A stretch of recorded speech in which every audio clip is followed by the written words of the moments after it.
Joining us now, Republican Congressman Adam Kinzinger. He's a member of the House Foreign Affairs Committee and also an Iraq and Afghanistan war veteran, a pilot in the Air National Guard. Thanks, first of all, for your service. Thanks very much for coming in. Do you think the administration has a strategy now in dealing with Iran in the aftermath of what Pompeo flatly says was an Iranian attack on these Saudi oil facilities? I think time will tell in terms of what the reaction is to this and whether that's a strategy. I think generally overarching, yes, they have a strategy with Iran, which is to frankly put on such pressing sanctions, which are having an impact, that it brings them back to the table to deal with the nuclear issue, but also broaden that to behavior in the region and missiles that are designed to carry nuclear warheads. In terms of this actual issue, I don't know. And I hope there is some kind of a response. There's any number of proportional responses that'll work. But what's obvious here, all you have to do is look through the beginning of, basically since 1979 to today, but especially recently, Iran is going to keep doing things like this. It's like a bully. You know, they'll flick your ear until you punch them.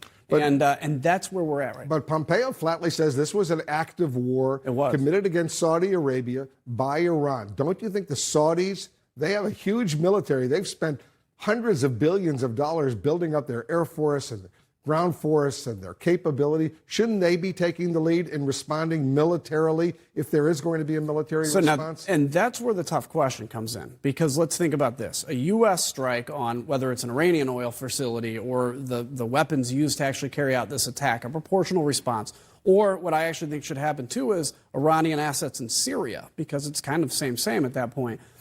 That'll have whatever response that is, and I actually think it'll be no response by Iran. What happens if Saudi Arabia does it? And let's be clear about this. If Saudi Arabia strikes Iran, you have a proportionate response. Even proportionate, I think you have just launched a regional war. Because that is, if you remember back in the 90s and 80s, all the discussion about, you know, why did Saddam Hussein, why was he striking Israel during the Persian Gulf War? Because he wanted Israel to strike back and create a wider conflict. That's exactly what this situation is.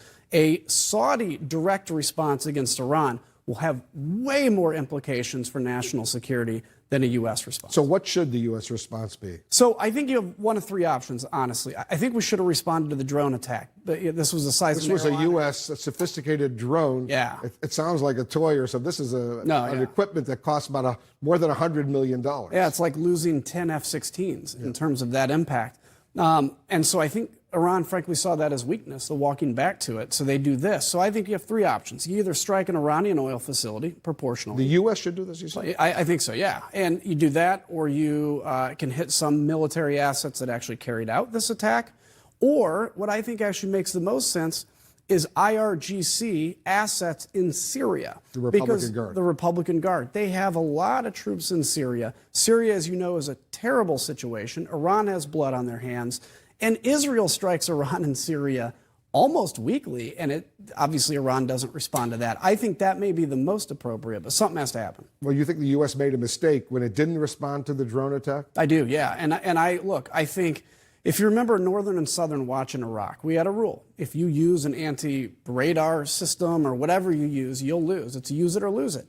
And I think the same thing proportionally should actually be implemented with Iran. And I think it'll slow them down. Now, if they create a wider conflict, that's on them. I think we have to be very proportional in that. But the other thing is if we continue to do nothing, I mean, all you have to do is look at these repeated attacks. It ain't going to stop.